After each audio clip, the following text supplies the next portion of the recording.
Hello friends, welcome back to BioLegends. Why fear when BioLegends is here?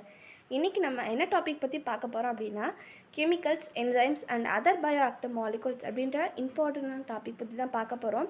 இந்த bioactive molecules அப்படின்ற டாப்பிக்லேருந்து ஏகப்பட்ட 1 மார்க்ஸும் maths type of கொஸ்டின்ஸும் ரிப்பீட்டடாக board எக்ஸாமில் கேட்டுட்ருக்காங்க. So late பண்ணாமல் இந்த வீடியோக்குள்ளே போகலாம்.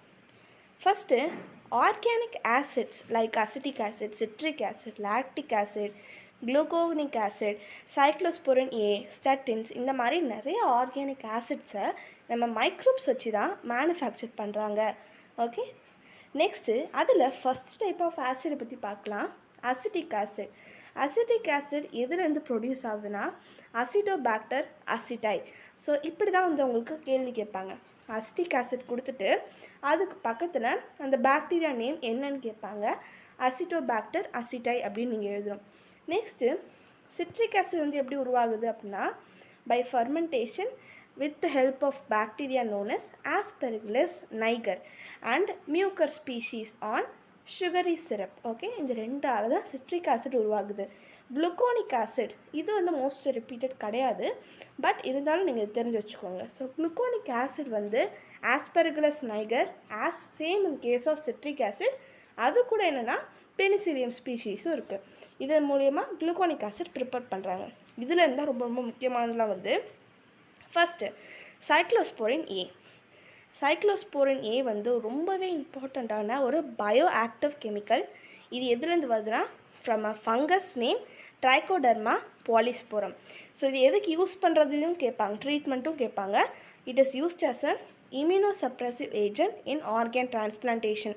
ஸோ இப்போ வந்து ஒரு டோனருக்கு ஆர்கன் ஏதாவது டிரான்ஸ்பிளான்ட் பண்ணும்போது அங்கே உள்ள நிறையா அதுக்கு எதிர்த்தாப்பில் ஒரு ஃபாரின் ஏஜென்ட்ஸ் வந்து ஆக்ட் ஆகும்.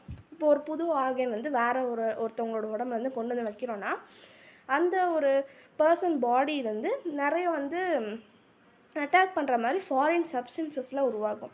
அதை தவிர்க்கிறதுக்கு தான் இந்த இம்யூனோசப்ரெசிவ் ஏஜென்ட் அப்படின்ற ஒன்றை ஆர்கன் டிரான்ஸ்பிளான்ட் பண்ணும்போது இது யூஸ் பண்ணுவாங்க. நெக்ஸ்ட்டு ஸ்டட்டின்ஸ். ஸ்டட்டின்ஸ் வந்து ஒரு ஈஸ்டால் ப்ரொடியூஸ் பண்ணுறாங்க. அந்த ஈஸ்டோட பேர் தான் மொனாஸ்கஸ் பர்பியூரஸ். இது எதுக்கு யூஸ் ஆகுது அப்படின்னா பிளட் கொலஸ்ட்ரால் லோவரிங் ஏஜென்ட்டாக யூஸ் ஆகுது. Next enzymes. என்சைம்ஸ் எல்லாமே ப்ரோட்டீனீஷியஸ் சப்ஸ்டன்ஸ் தான். Okay, which is capable of catalysing biochemical reactions without themselves undergoing any change. அப்படின்னா என்னென்னா அந்த என்சைம் வந்து ஒரு ரியாக்ஷனை ஸ்பீடப் பண்ண ரொம்பவே ஹெல்ப் பண்ணுது.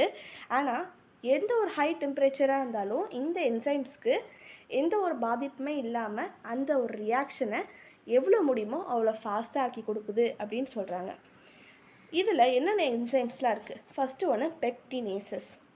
பெக்டினேசஸ் எதுக்கு அப்படின்னு பார்த்தோம்னா ஃப்ரூட் ஜூஸஸை கிளியர் பண்ணுறதுக்கு. வெறும் பெக்டினேஸ் மட்டும் ஆக்ட் ஆகுமானா கிடையாது. பெக்டினேஸ் அலாங் வித் ப்ரோட்டியேசஸ் இது என்ன பண்ணுவாங்க அப்படின்னா இப்போ ஷாப்பில் வாங்குகிற ஃப்ரூட் ஜூஸும் நம்ம வீட்டில் செய்கிற ஃப்ரூட் ஜூஸும் ரொம்பவே டிஃப்ரெண்ட்டாக இருக்கும், ரைட்? ஸோ எப்படி அது ஆகுது அப்படின்னு பார்த்தோம்னா அந்த ஷாப்பில் வாங்குகிற ஃப்ரூட் ஜூஸஸ் எல்லாமே ப்ராசஸ்டு வித் தீஸ் பெக்டினேசஸ் அண்ட் ப்ரோட்டியேசஸ். இதனால் அந்த ஃப்ரூட் ஜூஸில் இருக்க அந்த ஃபைபர்ஸ் அதெல்லாம் வந்து அதில் உள்ள கண்டென்ட்ஸ் வந்து கிளியர் பண்ண ஹெல்ப் பண்ணுது. And it also helps in retting of fibres and preparation of green coffee prepare பண்ணுறதுக்கும் இது வந்து ஹெல்ப்பாக இருக்குது அப்படின்னு சொல்கிறாங்க இந்த ரெண்டு enzyme, pectinase and proteases. Next lipases. So lipases these are dissolving enzymes which are obtained from Candida lipolytica and Geotrichum candidum. So இந்த பேர் வந்து அவ்வளோ காமன் கிடையாது, இது கேட்டதும் கிடையாது. ஸோ இது எதுக்கு யூஸ் பண்ணுவாங்க, இதுதான் அந்த முக்கியம். லிப்பேசஸ் ஒரு added in detergent for removing oil stains. நம்ம சட்டையில் ஆயில் ஏதாவது கலர் இருந்துச்சு வச்சுக்கோங்களேன், அது எப்படி ரிமூவ் பண்ணுவோம்? டிட்டர்ஜென்ட் ஊற்றி, ரைட்? அந்த டிட்டர்ஜென்ட்டில் என்ன இருக்குது? லிப்பேசஸ் அப்படின்ற சப்ஸ்டன்ஸ் இருக்குது. ஓகே, நெக்ஸ்ட்டு வந்து ஸ்ட்ரெப்டோகைனேஸ். ஸோ ஸ்ட்ரெப்டோகைனேஸ் அப்படின்றது வந்து பார்த்தோம்னா எதுலேருந்து அப்டெயின் ஆகுதுன்னா ஸ்ட்ரெப்டோகோக்கை அப்படின்ற ஒன்றுலேருந்து இந்த ஸ்ட்ரெப்டோகைனேஸ் அப்டெயின் ஆகுது. இது எதுக்கு யூஸ் ஆகுது? For clearing blood clots inside blood vessels. நிறைய பேருக்கு வந்து ஹார்ட்ஸ் போகிற வெசல்ஸில் வந்து பிளட் கிளாட் ஆகிருக்கும். அது அந்த மாதிரி வந்து அது பேர் கூட ஆஞ்சியோடென்சின் 1 அந்த மாதிரி இந்த மாதிரி நோயெல்லாம் வருது, ரைட்? இது வந்து நீங்கள் கிளாஸ் 11ல் படிச்சிருப்பீங்க. ஸோ அதை பற்றி நம்ம டீட்டெயிலாக இன்னொரு செஷனில் பார்க்கலாம். ஸோ இந்த மாதிரி ஒரு ப்ராப்ளத்துக்கெலாம் இந்த ஸ்ட்ரெப்டோகைனேஸ் அப்படின்ற சொல்யூஷன் வந்து ரொம்ப ஹெல்ப் பண்ணுது. இது வந்து பிளட் வெசல்குள்ளே இருக்க பிளட் கிளாட்ஸை கிளியர் பண்ண ஹெல்ப் பண்ணுது. இது எதுலேருந்து வந்திருக்கு? ஸ்ட்ரெப்டோகோக்கே அப்படின்ற சப்ஸ்டன்ஸ்லேருந்து. லாஸ்ட் உள்ளது வந்து காமன் திங், ஈஸ்டோட அந்த நேம் வந்து பார்த்தோம்னா Saccharomyces cerevisiae. It is use for commercial production of இத்தனாலை இதில் தான் பண்ணுறாங்க. It is also use for many other baking purpose.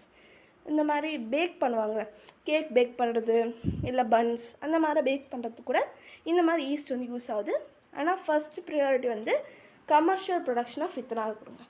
Okay, so அவ்வளோதான், நம்ம டுடேஸ் வீடியோ பார்த்தாச்சு.